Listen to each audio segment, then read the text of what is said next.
প্যারিসে মইদুল ঢাকাতে নেই তার আজ কোনো খবরে। গ্র্যান্ডের গিটারিস্ট গোয়ানিজ ডিসুজা ঘুমিয়ে আছে যে আজ খবরে। কাকে যেন ভালোবেসে আঘাতে যে শেষে আগলা গারদে আছে রমারায়।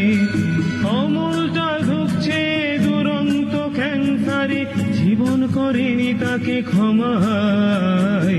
কফি হাউসের সেই আড্ডাটা আজ আর নেই, আজ আর নেই।